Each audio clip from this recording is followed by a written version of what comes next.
delighted to welcome you to the 14th Jaipur Literature Festival, protected by Dettol. It's a pleasure to present today the book launch, Amethi Sangram, Unkahi Kahani. Anant Vijay and Kanchan Gupta in conversation with Maria Shakil. Senior journalist and columnist Anant Vijay delves into the roots of a historic victory and defeat at Amethi, where Smriti Irani wrested this key parliamentary seat from the incumbent Rahul Gandhi in 2019.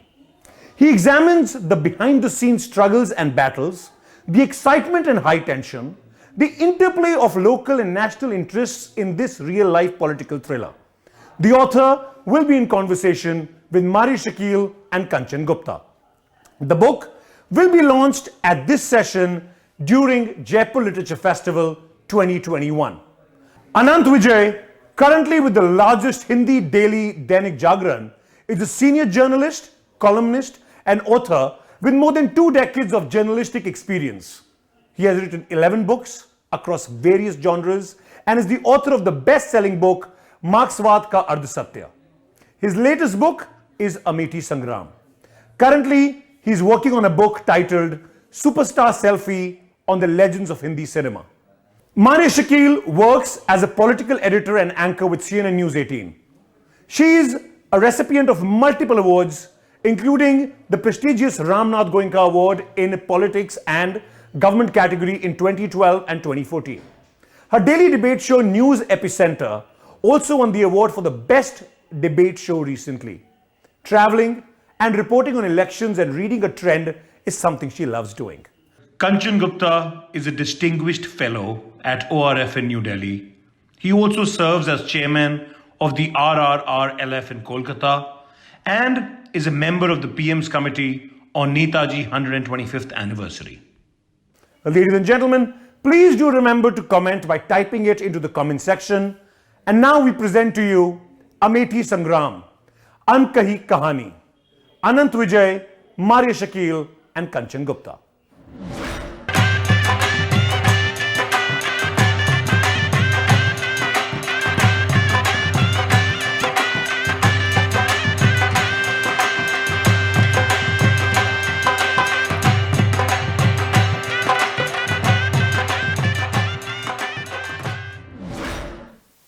वरिष्ठ पत्रकार श्री अनंत विजय की किताब अमेठी संग्राम एक तरह से भारतीय राजनीति के बदलते हुए समय का आख्यान है और मुझे लगता है कि सिर्फ अमेठी की कहानी नहीं है बल्कि बदलते हुए भारत की कहानी है।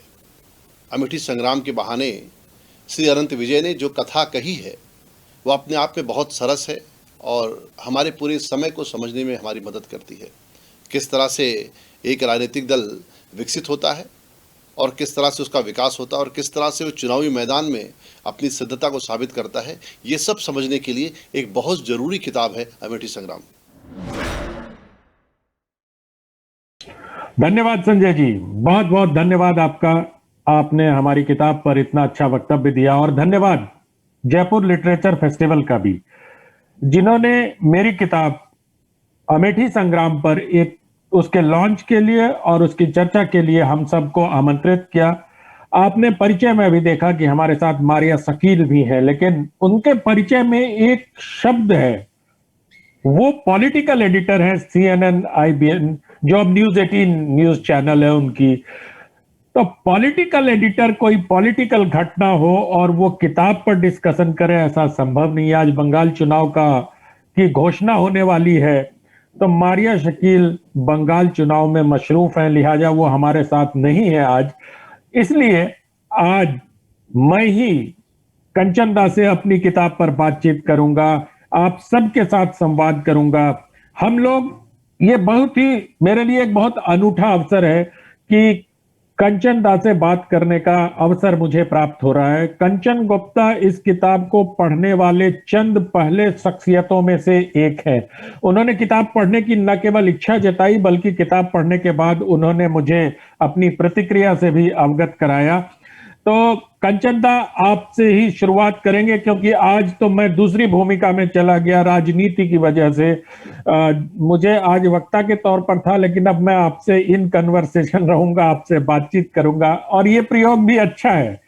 क्योंकि मेरे मन में भी कई सवाल उठते रहते हैं, और आपने तो राजनीति के उस दौर को बहुत करीब से देखा है, बहुत लंबे समय तक आप राजनीतिक पत्रकारिता करते रहे, और अब राजनीतिक लेखन में बड़े बड़े लेख आपके उसमें चले गए हैं। आपने सत्ता को बहुत करीब से देखा भी है, आपने पीएमओ में भी कुछ दिनों तक पीएमओ में भी बैठे हैं आप, तो बाकी सारी चीजों का तो मुझे लगता है कि अमेठी संग्राम पर बात करने के लिए, और ये स्मृति ईरानी की राजनीति को भी बहुत करीब से जानते हैं, तो अमेठी संग्राम पर बात करने के लिए मुझे लगता है कि कंचन गुप्ता से बेहतर कोई व्यक्ति हो नहीं सकता।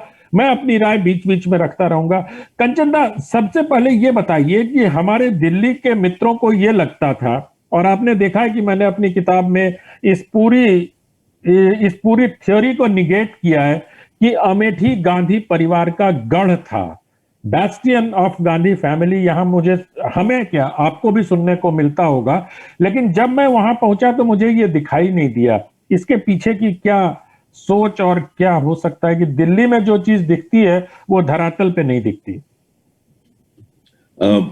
धन्यवाद आनंद विजय जी, और धन्यवाद जयपुर लिटरेचर फेस्टिवल कि आपने मुझे ये अवसर दिया इस पुस्तक के बारे में बात करने के लिए।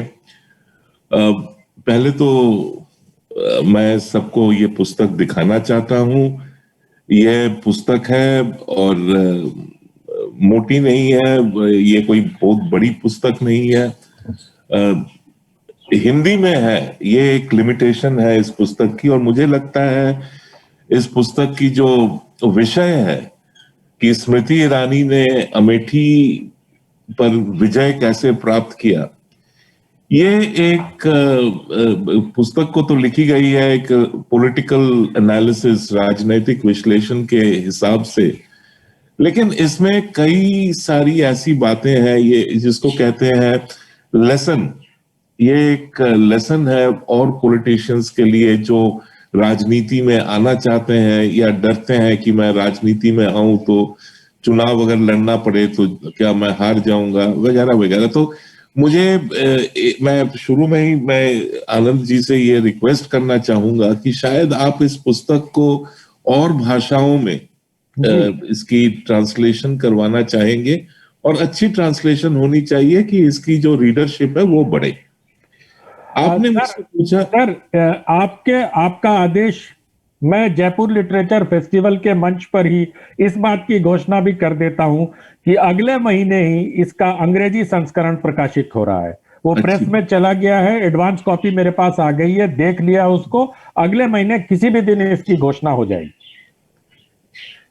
आपने मुझसे पूछा कि अमेठी को नेहरू गांधी परिवार का गढ़ माना जाता था, लेकिन जमीनी हकीकत कुछ और थी, और स्मृति ईरानी ने इसको इसका जो प्रमाण था, जरूरत था, उसको भी उन्होंने कर दिखाया जी। लेकिन मैंने जितना राजनीति देखा है, 1991 में मैं दिल्ली आया और वहां से लेके अब तक मैं इस क्षेत्र की जो राजनीति है करीबी से मैं देखते आया हूं। उत्तर प्रदेश में एक एडजस्टमेंट की जो पॉलिटिक्स होती है वो चलती थी। 3 ऐसे शख्स थे जिनके लिए सीट छोड़ दी जाती थी। एक चंद्रशेखर जी थे, एक पहले राजीव गांधी थे, फिर बाद में सोनिया गांधी जी आई, और उसके बाद राहुल गांधी अमेठी से आए। और अगर आप कैंडिडेट सिलेक्शन आप देखें, चुनाव पर चुनाव, इनके खिलाफ बड़ा ही कमजोर कैंडिडेट को फील्ड किया जाता था, उतारा जाता था, और सबको पता था कि ये तो जस्ट एक खेल है, और जीतेंगे तो नेहरू गांधी परिवार वाले ही। और इसी तरीके से ये एक हवा बन गया कि ये इनका गढ़ है। दूसरी जो बात है कि अब ये कहना सही है कि इतने सालों तक, इतने दशकों तक जो पॉवर्टेरियन पॉलिटिक्स, गरीब की राजनीति हमारे देश में चलती आई है, और कांग्रेस के जो साथी दल हैं, वामपंथी दल है और भी है, समाजवादी पार्टी है, और इनकी जो एक राजनीति बन गई थी वो थी गरीबों की राजनीति, गरीबी की राजनीति। जी। एक बार मुझे मेरे साथ एक कोई सीनियर पॉलिटिशियन है और या थे, अब वो गुजर गए हैं, उनकी बहस हो गई थी कि मैंने कहा था कि ये गरीबी की राजनीति क्यों करते हैं, इसको छोड़िए, देश को उन्नति के पथ में जाना है, वेल्थ क्रिएशन, ये कोई गलत बात नहीं है। तो उन्होंने कहा कि आप क्या कह रहे हैं, हम लोग गांधीवाद हैं और हमारे लिए जो गरीबी है वो it's a badge of honour, poverty is a badge of honour. तो ये गरीबी को हम लोग एक ऐसे स्तर पर ले गए थे कि ये इसको एस्पायर करना चाहिए कि देश जितना ज्यादा गरीब होगा हम लोग उतने ज्यादा गांधीवाद है, उतने ज्यादा हम लोग सोशलिस्ट हैं। ये तो एक बात है। दूसरी बात जो है कि अगर आप अमेठी का इतिहास देखें, अमेठी के जितने भी सांसद रहे हैं जी, वहां की जो डेवलपमेंट होनी चाहिए थी वैसा कुछ नहीं हुआ। लास्ट सेंसस की डेटा अगर आप देखें, वहां पर child mortality rate, maternal mortality rate, literacy rate, लोगों के पास घर नहीं है, शिक्षा नहीं है, स्कूल नहीं है, कॉलेज नहीं है। तो ऐसे स्थिति में इसको हम लोग वीआईपी कॉन्स्टिट्यूएंसी कहते थे। तो अब जो चाहिए था कि एक सीरियस कैंडिडेट हो और वो सीरियस कैंडिडेट यहां पर जाकर इस गढ़ को ढह दे, और यही काम स्मृति ईरानी जी ने किया है वहां। जी। कंचन दा, आपने बहुत गरीबी की और माल न्यूट्रिशन की और इन सब की बात की। मैं जब ये किताब अपनी लिख रहा था तो मेरे सामने, जब मैं इसके सिलसिले में शोध कर रिसर्च कर रहा था, तो एक बड़ी दिलचस्प और बहुत ही एक फाइन लाइन मुझे दिखाई दी कि गांधी परिवार कभी भी अर्बन सीट से चुनाव नहीं लड़ता था। आपको अगर याद दिलाऊं तो जवाहरलाल नेहरू का कार्य क्षेत्र इलाहाबाद था, जो अब प्रयागराज है। इलाहाबाद में आनंद भवन था, उनका घर, स्वराज भवन, वहां वो सब कुछ इलाहाबाद में होता था। उनके पिता मोतीलाल नेहरू वहां बड़े वकील थे, उनका एक दायरा था। लेकिन जब आजादी के बाद पहली बार 1952 में उनको 1952 में चुनाव लड़ना हुआ तो नेहरू जी प्रयागराज से कुछ किलोमीटर दूर फूलपुर चले गए, अर्बन सीट छोड़ दी उन्होंने। फिरोज गांधी, जब तक इंदिरा गांधी के साथ, आपको पता होगा जो फेमस फाइट हुई थी दोनों के बीच में नाश्ते की टेबल पर, जिसके बारे में निखिल चक्रवर्ती और तमाम किताबों में जिक्र मिलता है, तब वो रायबरेली चले गए। संजय गांधी जब चुनाव लड़ने वाले थे तो तमाम देश भर के चीफ मिनिस्टर ये उनसे आग्रह कर रहे थे कि आप हमारी जगह से लिखो, चाहे वो जगन्नाथ मिश्रा हो, चाहे शुक्ला बंधु मध्य प्रदेश के हों, चाहे महाराष्ट्र के नेता हों, सब लोग उनसे कह रहे थे। लेकिन वो गए कहां? वो गए अमेठी। उसके बाद सोनिया भी अमेठी से लड़ी, राहुल भी अमेठी, क्या नाम है इनका, राहुल गांधी भी अमेठी से लड़े। और जब इंदिरा गांधी को आज इमरजेंसी के बाद दक्षिण भारत से चुनाव लड़ना पड़ा, तब वो गई, पहली बार गई वो मेरे ख्याल से चिकमंगलूर, और फिर मेढक से चुनाव लड़ा। उसके बाद सोनिया को जब दक्षिण भारत से चुनाव लड़ना पड़ा तो सोनिया जी ने भी बेल्लारी से चुनाव लड़ा। राहुल गांधी ने जब अभी अमेठी बीच में छोड़ा तो वो वायनाड चले गए। तो इसमें से कोई भी अर्बन सीट नहीं है। तो आपको क्या लगता है? मैं इस किताब में इस पर बहुत ज्यादा विस्तार से चर्चा नहीं कर पाया, क्योंकि बाद में मुझे ये रेखा दिखाई दी जब मैंने पांडुलिपि पूरी फाइनल कर ली। आपको क्या लगता है गांधी परिवार ऐसा क्यों करता है?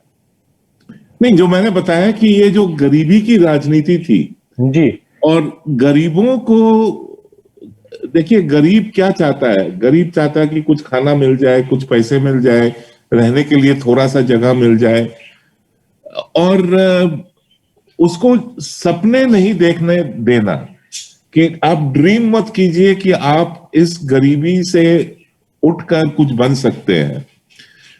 ये जो राजनीति हमारे देश में थी, और केवल कांग्रेस के नेता नहीं, कई दल के नेता यही राजनीति करते आए हैं अभी तक। जी। एक पुस्तक छपी थी, एक वरिष्ठ पत्रकार थे और उन्होंने अपनी जो पत्रकारिता की कहानियां है वो एक पुस्तक में संकलन करके उन्होंने छापी थी।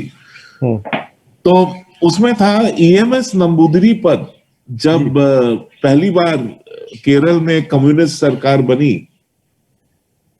और उस सरकार को इंदिरा गांधी ने प्लान बनाकर गिरा दिया था, लेकिन जब वो सरकार बनी तो उनकी जो मैनिफेस्टो थी उसमें था कि हम हर गांव में ना केवल बिजली ले जाएंगे, हर घर में बिजली ले जाएंगे। जी। तो एक साल बाद ये हमारे जो पत्रकार हैं वो नंबूदरी पद जी से मिलने गए थे। जी। तो उन्होंने पूछा कि आपने कहा था कि हर घर में बिजली पहुंचाएंगे, तो इस पर तो अभी तक कोई काम शुरू नहीं हुआ है। जो बेसिक काम है कि सर्वे करना वगैरह वगैरह, इस पर भी आपने कुछ नहीं किया। तो नंबूदरी पद जी ने तब कहा कि आप पागल हो क्या? अगर हमने हर घर में बिजली दे दिया तो अगले चुनाव में हम क्या प्रलोभन देंगे वोटर को? उसको तो बिजली मिल गई। जी। तो ये जो एक झूठे वायदा करना कि हम आपकी भलाई करेंगे, ये कर देंगे, अच्छा इस बार बिजली नहीं दे पाए, अगली बार देंगे, अब पानी नहीं मिलता है लेकिन मैं अगली बार करवा दूंगा। तो ये जो है ये राजनीति अब तक चलती आई है, और इस राजनीति के कारण अमेठी जैसा क्षेत्र अगर आप देखें, वहां पर आपने मेल न्यूट्रिशन की बात की है। इतने सालों तक ये वीआईपी कॉन्स्टिट्युएंसी रहा। वहां के जो सड़क है, वहां की जो गंदगी है, वहां की जो लिविंग कंडीशंस हैं, शिशुओं को खाना नहीं मिलता है, लोगों के पास कोई कामकाज नहीं है। तो ये केवल अमेठी नहीं, अगर आप रायबरेली जाए तो वहां की भी हालत ऐसी ही है। आपने बिजली और खाने की बात की। मैं दो उदाहरण मैं अपने आप को रोक नहीं पा रहा हूं कहने से। एक 2014 की कहानी है कंचनदा। निजामुद्दीनपुरा एक गांव है, मैंने इस किताब में अपने उसका पूरा जिक्र किया है।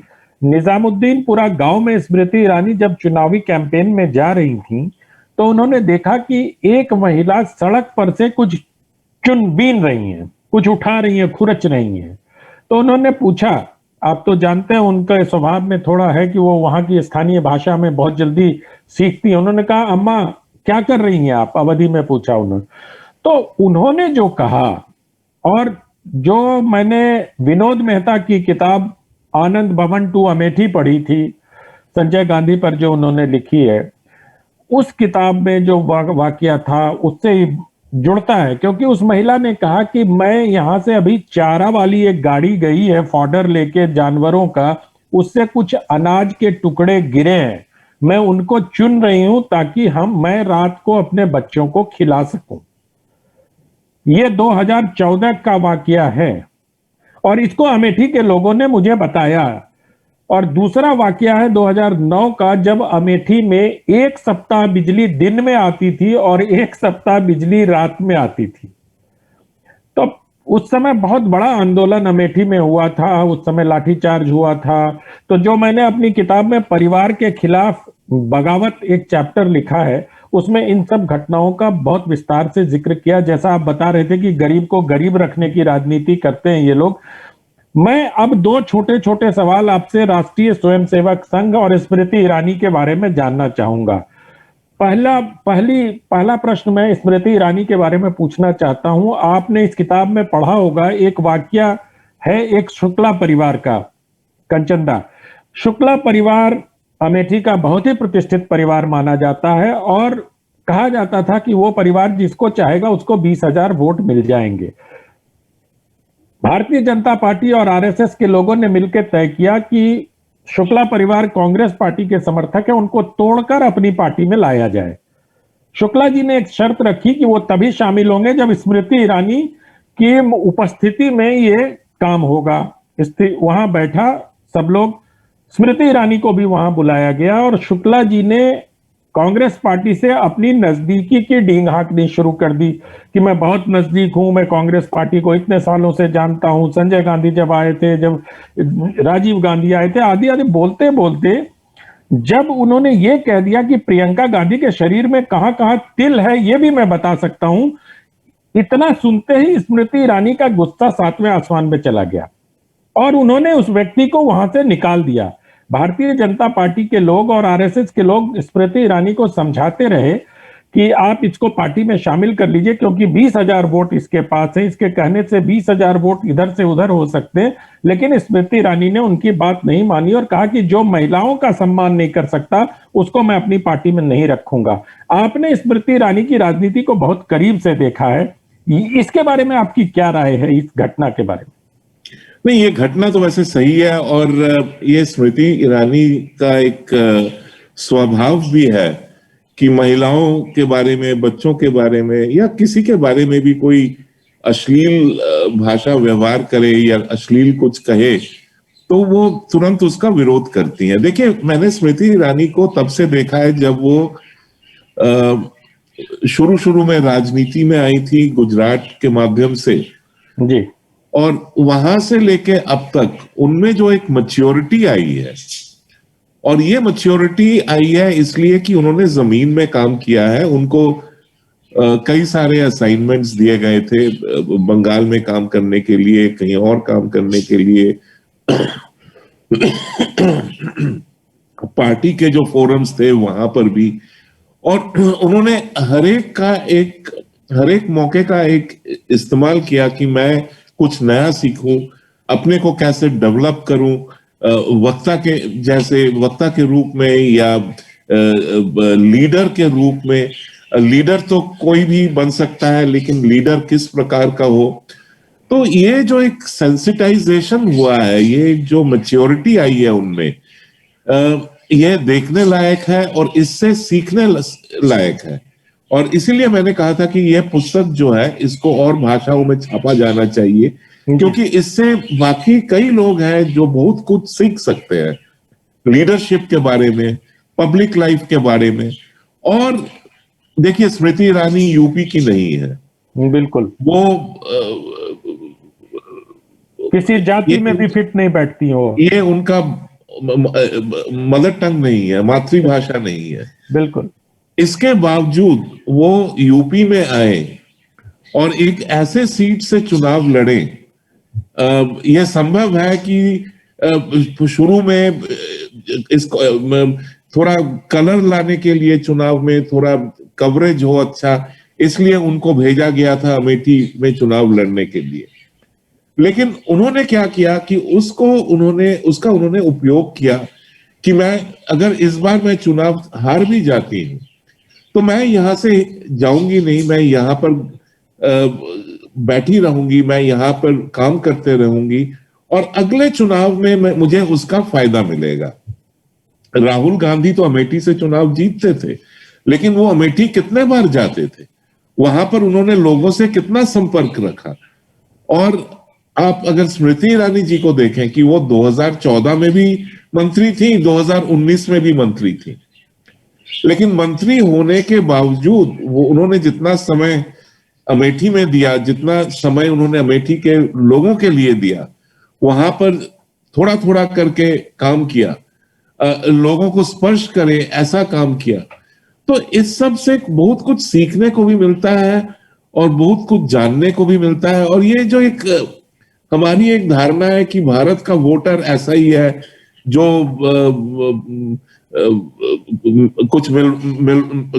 जो ऐसे ही वायदे कर देगा तो उसको वोट दे देगा, या जो गर्म भाषण दे देगा उसको वोट कर देगा, या जाति के आधार पर वोट करना।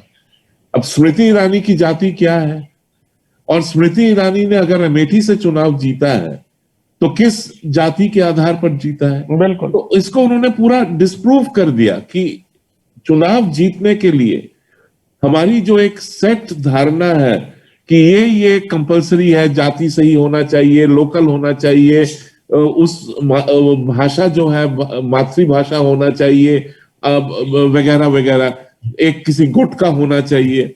तो ये सारे हमारे जो बिलीफ सिस्टम थी चुनाव के बारे में, जी हिंदी बेल्ट के चुनाव के बारे में, उसने स्मृति जी ने उसको ध्वंस कर दिया है। आपने आपने ये हल्का सा छुआ इसको। मेरी किताब में इस बात का पूरा जिक्र है नरेंद्र मोदी जी के हवाले से कि स्मृति ईरानी को अमेठी क्यों चुनाव लड़ने के लिए भेजा गया था। इसके बारे में विस्तार से उनकी राय इस पुस्तक में प्रकाशित है। मैं एक सवाल और कंचनदास, जिसको मैंने बहुत सूक्ष्मता से इसमें वर्णन किया और एक पूरा अध्याय उसके बारे में है, वो है राष्ट्रीय स्वयंसेवक संघ। संघ को लेकर बहुत सारी बातें की जाती हैं। आप जानते हैं कि आपके भी कई मित्र हैं, हमारे भी कई मित्र हैं, जिनको अलग अलग तरीके से राष्ट्रीय स्वयंसेवक संघ को वो परिभाषित करते रहते हैं, बगैर सच्चाई जाने, बगैर संवाद किए, जो बाहर से सुनी हुई बातें रहती हैं उसके आधार पर। मैंने अपनी इस पुस्तक में संघ के प्रचारकों, स्वयंसेवकों और बड़े अधिकारियों से मिलने के बाद संघ और चुनाव पर अपनी राय रखी है। पूरे एक अध्याय में आपने देखा होगा। क्या आपको लगता है कि संघ, जो पिछले कई सालों से ये दावा करता था कि वो एक सांस्कृतिक संगठन है, राजनीति से उनका कोई लेना देना नहीं है, जिस तरह से इवॉल्व हो रहा है, तो कहीं ना कहीं से राजनीति में उनकी भी कोई भूमिका हो रही है? देखिए, संघ का काम जो है वो राजनीति से हटकर है। जी एक बार पूछा गया था, शायद गोलवालकर जी थे तब सरसंघ चालक, जी तो उनसे पूछा गया था, ये आपने बस इतने ही कैंडिडेट्स फील्ड के इलेक्शन में जी और करना चाहिए था? तो उन्होंने कहा, नहीं जी, हमने तो हर सीट में कैंडिडेट फील्ड किया है। तो उनकी जो ये अप्रोच थी, कि उनकी जो सोच थी कि अच्छा कैंडिडेट हो, सही कैंडिडेट हो, दल कोई भी हो, ये कैंडिडेट हमारा है और ये जीत कर आए, ये हम चाहते हैं। लेकिन तब से लेकर अब तक अगर हम देखें, संघ में काफी बदलाव भी आया है, सोच में बदलाव आया है, और राजनीति में उनका कोई डायरेक्ट हस्तक्षेप है ये मैं नहीं मानता। जी लेकिन समाज में उन्होंने जितना काम किया है, जी गए मैं कहूंगा 15 या 20 साल में जितना काम किया है, ये अभूतपूर्व है। मैं 30 सेकंड लूंगा। नहीं नहीं, आप आराम से बोलिए। मैंने संघ को 2 जगह पर काम करते देखा है। उड़ीसा में सुपर साइकिल थी, तब मैं प्रधानमंत्री कार्यालय में काम करता था। तो अशोक साइकिया वहां पर एक अफसर हुआ करते थे, तो अशोक और मैं गए थे उड़ीसा में। अटल जी जाने वाले थे, तो उसके पहले हम गए देखने के लिए कि भाई स्थिति क्या है। और ये साइक्लोन के 2-3 दिन बाद की कहानी है। ठीक है। वहां पर जो गाय, कुत्ते, बकरी जो मर गए थे और पानी में बह रहे थे, या उससे जो बू आ रही थी, खतरा ये था कि वो जो कारकस थे उनसे भी फैलेगी, कॉलेरा फैलेगी, लोगों को ये परेशानी होगी, उससे हटाया जाए। और उड़ीसा में उस समय उतना एडिशनल सर्विसेज या स्टाफ नहीं थे, सब लोग नहीं थे जो जाकर उन बॉडीज को हटाए।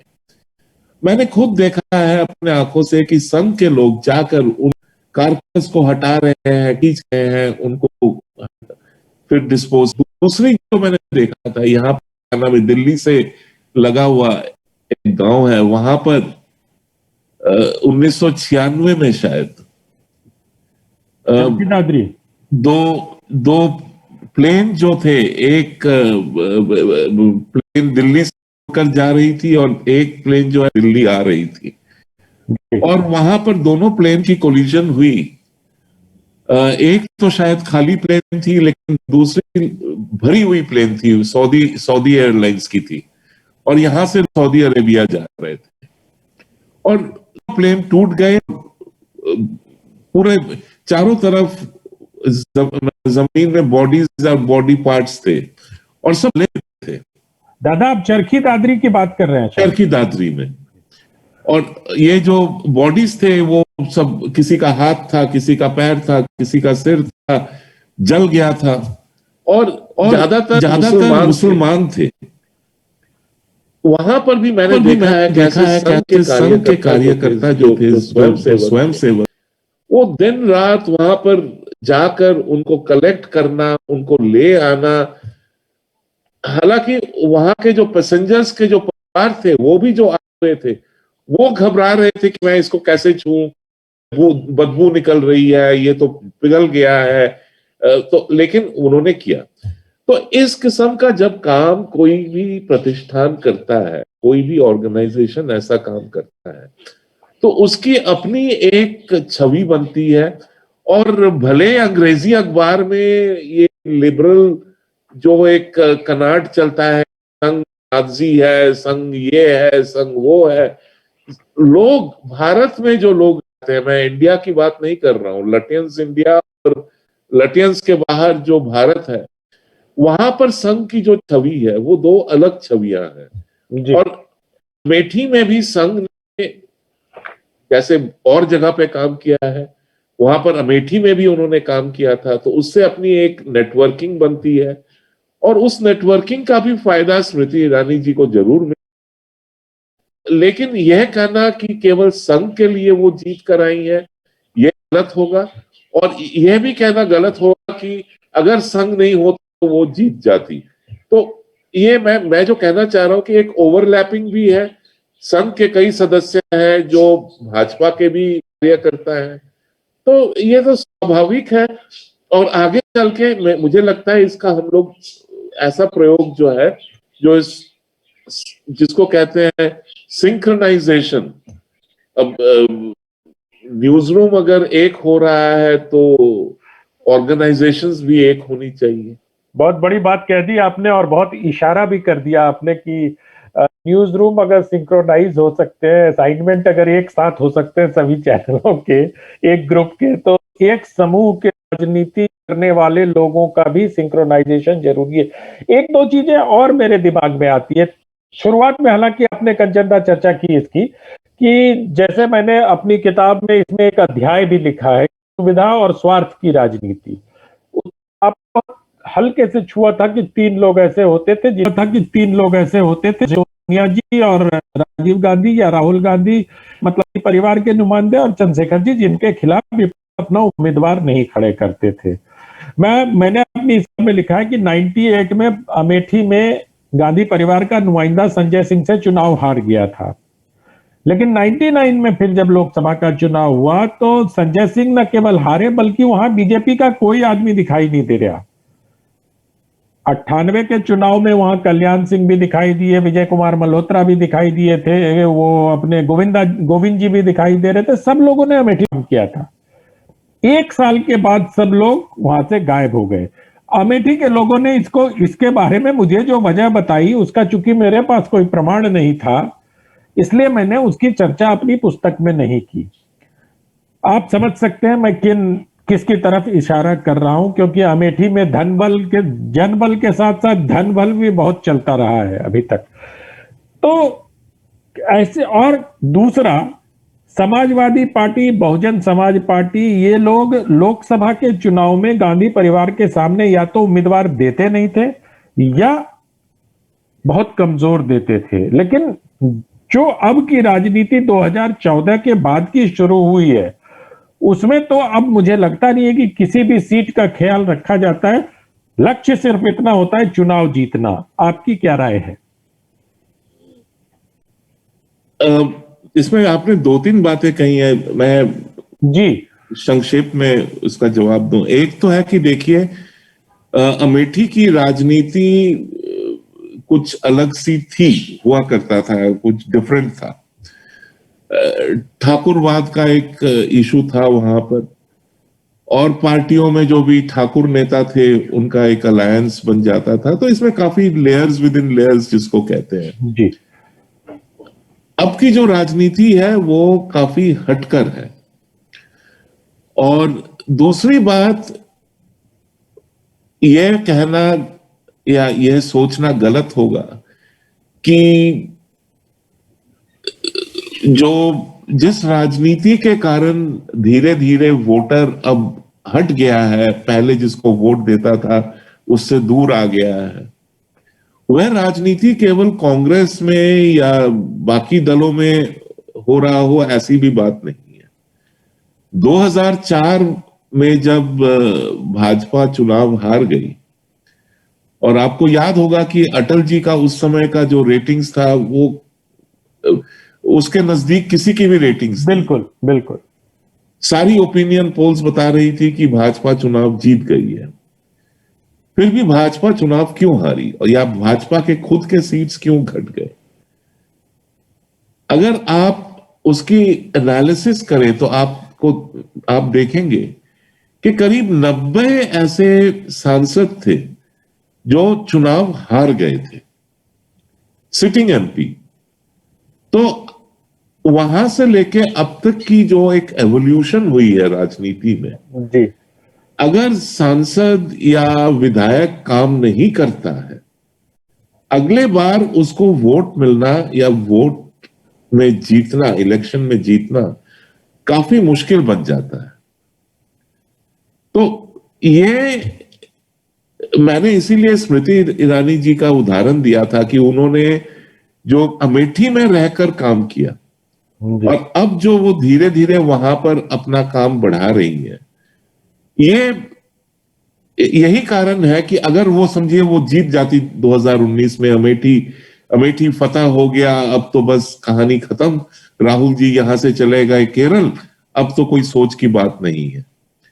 अगर उन्होंने ऐसा किया होता तो मुझे नहीं लगता 2024 में भी वो इतनी आसानी से चुनाव जीत पाती। और ये सबके